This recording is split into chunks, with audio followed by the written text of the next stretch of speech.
You're listening to Too Much on Her Plate, the podcast for smart, busy women who are tired of running on the hamster wheel and are ready to create freedom from overeating and emotional eating. I'm your host, clinical psychologist, author, and a smart, busy woman too, Dr. Melissa McCreary. Hello, everybody. If you're listening to this episode when it is first released, it's the first week of January. And it is the season for planning goals and setting resolutions and creating intentions of what will be different this year. The problem is when it comes to changing your relationship with food or addressing something like emotional eating or overeating, most people don't really focus on what can be different. They focus on how to be successful at the same thing they've been trying to do in an endless loop, or in a loop anyway, over and over and over again. I am often asked why it is that I do what I do. And the reason that I wrote my book and the reason that I started my coaching and consulting practice and the programs that I run isn't because I have this boundless interest in food and eating.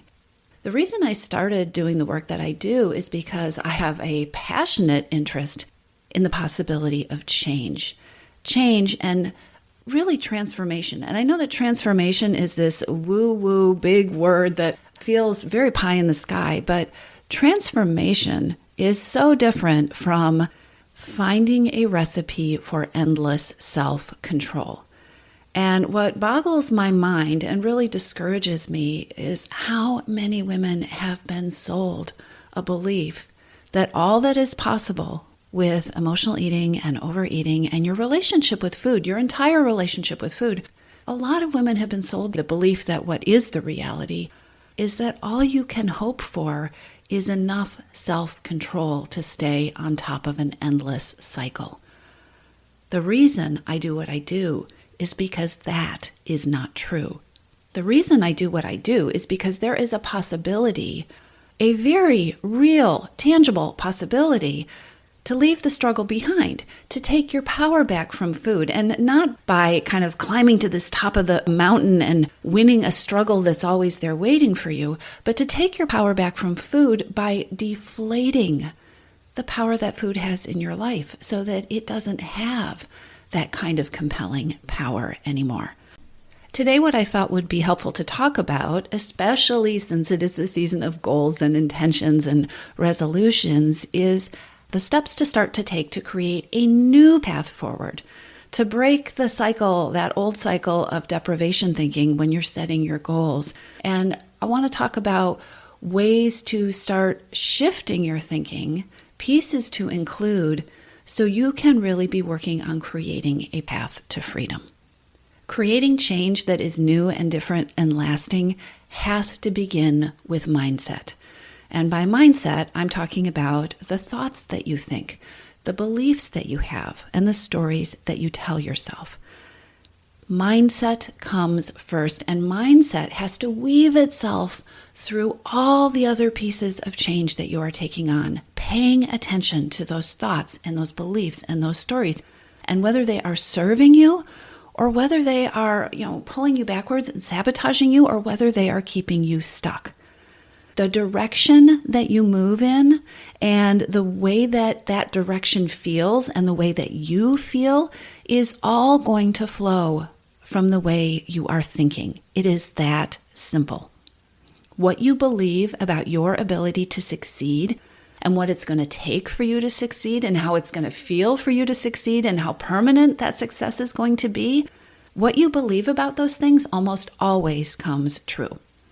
You have a soundtrack in your mind that is probably going pretty constantly, right? We talk to ourselves, we tell ourselves things. It's not always easy to capture that soundtrack, but when you do, and you can do that by just stopping and listening, or by journaling, or by simply asking yourself about it. What am I telling myself right now? What am I thinking?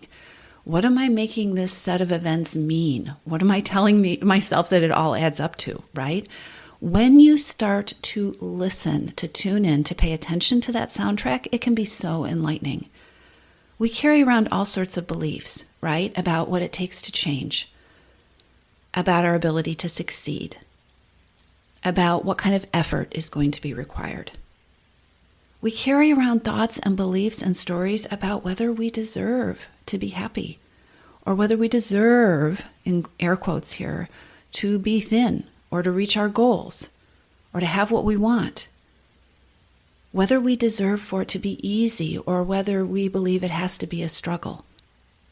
We carry around stories and beliefs and thoughts about whether we are allowed to have fun or enjoy the journey.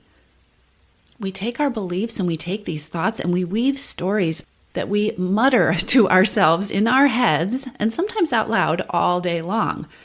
Things like, I'm fat, I'm lazy, I'm never going to be able to do this. It's going to be so hard to do this. I'm going to have to give up everything I love if I want to do this. I can't stick with anything. You know I'm going to blow it. I have no self-control. I'm going to have to work my butt off. I'm no good at this. I know that food will always be a struggle for me. These are all stories. These are all just thoughts. They are just stories. And yet they shape our attitude. They shape our perspective. They shape our approach. And guess what? Those kind of stories and beliefs will shape your motivation continuously. Every time we retell ourselves a version of what we've decided is true, we actually reinforce that belief. We all have thoughts and stories. There is nothing wrong or different about you if you have discouraging thoughts and stories. But we have these stories that discourage us. We have stories and beliefs and thoughts that, quote, keep us in our place or wear us down or make success an uphill battle before we've even started it. And there are also thoughts and stories and beliefs that have potential to change your game. Thoughts like, I can do this. I can take one step. Or I am the woman who succeeds. Or I am the woman who has succeeded in lots of things. I can figure this out. Or I have done lots of things that I didn't know how I was going to do them at the beginning, but I figured that out, right? I keep making progress. I succeed by taking consistent steps. I can succeed by keeping it doable. I do not have to feel overwhelmed to succeed. Success can feel good. Here's one. How about, I have only begun to own my power. I am learning how to take my power back. You can practice the thought, I can't do this, or you can practice the thought, I can learn as I go. I don't have to be perfect to succeed. I've done lots of things imperfectly and had good results. It sounds so simple, but your thinking colors everything. We see what we're focusing on, and we notice the details that confirm what we already believe. If you want to fail, tell yourself you can't, you won't. If you want it to be difficult, start by telling yourself how hard it's going to be and what a struggle it's going to be and how miserable or expensive it's going to be. If you want to get what you want, start feeding your beliefs. Start growing your beliefs. Start challenging your beliefs. Start asking yourself, what do I really want to believe? What would really serve me? Or, don't get into a battle about whether the current belief is correct or, the most appropriate belief. Ask the question, is this belief or thought serving me? Or is it making the game harder? Is it making the process more of a struggle? Is it keeping me small? What you believe about your ability to succeed almost always comes true. So don't jump into doing. Start by nourishing and nurturing the beliefs that you want to have. Start by strengthening your confidence. Start by building a mental path that's going to create momentum toward your goals. And before we get any further, let's talk about those goals. So many people start with this tiny goal that feels unexciting and also impossible to them at the same time. And it's usually a number, right? I want to fit into a certain size of pants, or I want to weigh a certain amount. Guess what? There is something so much bigger and powerful to aim for, and that really is your relationship with food. Do you know how many women I have talked to who have this goal? And you've probably heard me say this before, but I'm going to say it again because it's important. I've talked to so many women who have a concrete goal, like what they want to weigh. And then we talk about, so what happens afterward? What do you want your relationship with food to look like after that? What do you want to do after you've seen that number and you've done your little victory dance, right? How do you want to feel about eating? Most of the time, people look at me blankly because they haven't figured that part out. And this is one of the reasons that we get in these vicious cycles with food and weight and yo-yo dieting and overeating and a very messed up, uncomfortable, painful relationship with food. So let's talk about goals. Before you jump into some kind of plan, I want you to take some moments to think about what it is that you are really aiming for. What are you really aiming for? And again, there's this piece of mindset that comes into play here because our brain, our thoughts are cluttered with other people's thinking, with probably years of advice and marketing and pressure about what you should want and how you should go about achieving it. And this is especially true when it comes to the topic of food and eating. Food and eating are such personal things, and it's always interesting to me how much other people feel like they have a right to make it their business. Your relationship with food is personal. There is no one right way of approaching food that works for everyone, and you are the only one who has lived inside your body your whole life. You are the one who's going to know what's right for you. Achieving a number on the scale or feeling great in the pants that you wear or being able to climb that mountain, that actually isn't the goal. Those are not the goals. Those are actually the side effects or the results that happen when you hit your goal. When you hit your goal of creating the relationship with food that brings you what you want and that works for you. So as you start to think about goals, we're going to do a different kind of process. Start by throwing out the shoulds. Start by putting that number, if you have one, over to the side, right? Ask yourself, how do you want to feel? If the goal was a feeling, how do you want to feel? And it's not just the goal that is a feeling, right? I want you to ask yourself, and this is a part so many smart women skip, how do you want the journey to feel? How do you want the path from here to wherever it is that you want to go with food? How do you want that path to feel? Because guess what? That path is a daily, hourly, sometimes minute by minute thing. And so often we get this really narrow focus, right? We think about the goal and there are all these stories and thoughts and beliefs we have about how we will feel when we get to that goal. And by the way, we often pile tons of stuff on that has nothing to do with the goal. But we forget to pay attention to what we want the journey to feel like. And so what happens, especially for high achievers who have high expectations for themselves, it becomes really easy to create a journey or a path to your goal that is really painful or difficult or, requires a lot of willpower and perseverance and energy and dedication, which is one of the reasons again, for yo-yo cycles with food and with weight and all of that stuff, because we are really good at creating paths that we don't really want to be on. So how do you want to feel? What is the feeling that you're aiming for? And how do you want to feel while you're working on it? Because guess what? The relationship with food that you create on the path, that you work on the path to your goal, is the relationship with food that you're going to end up with when you get to your goal. If you create a path that's about deprivation and misery and feeling hungry and counting the hours until you can eat the next thing, or working really hard to, I will not binge, I will not binge, I will not binge, you're going to have that same kind of relationship with food at the end, no matter what the thing is that happens to your weight or your size or whatever else it is that you're working on. So how do you want to feel? How do you want the path to feel? How do you want your relationship with food to feel? Your relationship with food is for the rest of your life.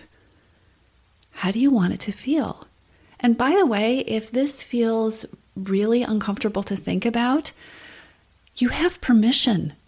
You have permission to decide how you want it to feel. And don't get stuck in the logistics here. A lot of times, especially if you've been around the block with struggles with food for a while, if you've been an emotional eater for a while, your brain will tell you, well, that's not possible, or I don't know how to do that, or I have no idea what that means.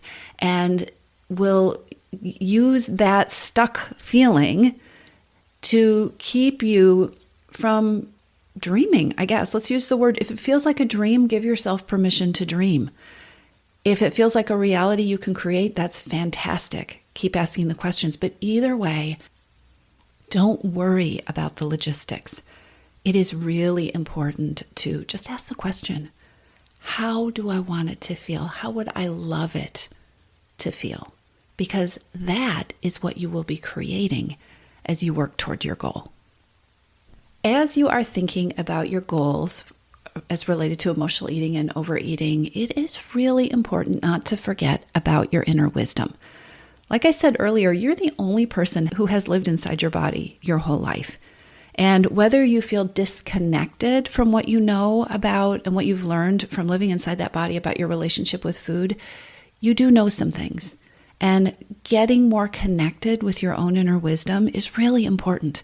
It is so bizarre to me how when it comes to food and wellness and health, the way it is approached traditionally is so old-fashioned.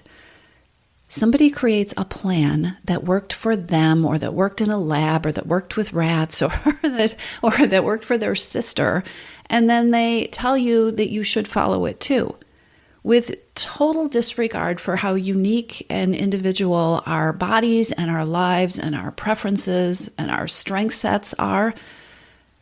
So much of the rest of the world is built around customizing and figuring out what's the best solution for the individual. And yet most of the advice out there about overeating and emotional eating has not even started to catch up. So as you think about your goals, as you think about your intentions, and as you think about what you want, ask yourself what you already know. What do you know to be true about what works for you? What do you know to be true about a helpful relationship with food for you? What do you know about some of the shoulds and the beliefs and the rules that you have floating around in your brain? Which ones just are never going to work for you? What shoulds and beliefs and thoughts do you need to give yourself permission to let go of? Maybe they worked for somebody else. Maybe they never worked for anybody. But you, who knows you, knows that some of these shoulds and expectations and ideas are just not a fit for you. Can you give yourself permission to let go of them? What will you give yourself permission to stop trying to force yourself to do? And what do you know about what works for you? What do you know about what's helpful for you? What do you know about what needs to be included in any plan that you put together? What do you know about what does need to be included in your relationship with food, or the way that you eat, or the plan that you put together? What do you know about what works for you?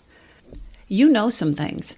I have worked with so many women around accessing their inner wisdom, reconnecting to what they know. And it's so interesting because what we know is so individual, right? And when we honor what we know, when we honor what we need, we increase exponentially our chances of creating success.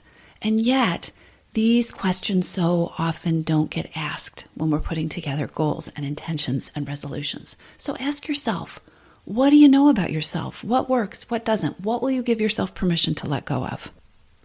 So when we're setting goals and being thoughtful about where it is that we want to go and how we're going to get there, sometimes what rises to the surface is the awareness that I don't really know where to go next. Sometimes what rises to the surface when we start to pay attention is that realization that, wow, I have just been repeating the same patterns. I keep trying to do the same old thing and it's bringing me the same old results, and I've been beating myself up about it. I've been blaming myself. I can see that it's not my fault, but I can also see that this pattern isn't working for me. And what can happen sometimes, especially if you are a high achiever who is used to being able to create results for yourself and who is used to being able to see where to go next, that can feel very defeating, and it might feel, you might have the thought or belief that you are in a stuck spot. That is not the case. Realizing that what you're doing is repeating a pattern that isn't working is progress. If this is new news to you, it is really important news. So, do you have permission to learn and to grow? Do you have permission to seek out new resources? If you need help breaking old patterns, it is really important to pay attention to any thoughts or beliefs that you have that this is somehow a weakness, because a willingness to learn and grow and change is actually strength. It can actually be a very brave thing to do. So I have a challenge for you that is so much bigger and deeper and more powerful than that same old goal to lose 10 or 25 or 55 pounds this year. Here's my challenge for you. Do not set yourself up to repeat a pattern that you already know doesn't work. Don't set yourself up for the thoughts and the stories about how it's all your fault and you didn't try hard enough and you just needed more willpower, you just needed more discipline, you just needed life to be more perfect. Don't set yourself up for the hit that takes on your confidence and for the burnout that follows. And when you put together your goals and your intentions and your plans for what comes next, don't set yourself up to create or to reinforce a relationship with food that you don't want to have. Don't put yourself on a path to a goal that doesn't feel the way you want it to feel. And because of that, when you really stop and think about it, it's a path that you know isn't going to work. Do ask yourself what you already know. What you already know, it is in there. You may need to practice listening for it, but ask yourself what it is you already know about what works for you. And ask yourself about what you know about where you tend to get stuck. Ask yourself if you're giving yourself permission to seek out the help and assistance that might be helpful to you. And finally, as you put together your plans for what comes next, claim your belief in the possibility of forever freedom. Challenge the thoughts and the beliefs and the stories that tell you you can't do this, or this will only be temporary. Aim for forever. Don't pick a silly little number. Make the feeling, that feeling of forever freedom and peace and ease, the goal that you aim for. My challenge for you is to set the bar at leaving the struggle behind this year. Leaving the struggle behind and creating feelings that propel you forward and that feel good. And if you want more help with this, check out the free masterclass that I am offering right now. I will put the link in the show notes below. Not only will the masterclass walk you through more of this stuff about mindset and what is involved in shifting your mindset and forever freedom and creating a relationship with food that works for you, but you'll also get information about my group coaching program called Your Missing Piece. And you'll also get access to a very special offer if you're interested in joining us and working with me over the next year to create your version of peace with food and freedom from overeating and emotional eating. I'll put the link to the free class in the show notes, so be sure to check that out. So no more same old, same old. No more year on repeat. This year, create something better. Create something different. I'll talk to you soon. If you like what you've heard, subscribe to the Too Much on Her Plate podcast and take 30 seconds to leave a review. If you're ready to tackle your hidden hungers, then come on over to toomuchonherplate.com. That's muchonherplate.com and take the Hidden Hungers quiz. It's free, and not only will you be able to pinpoint your best place to start, you'll get the resources you need to take your next best step.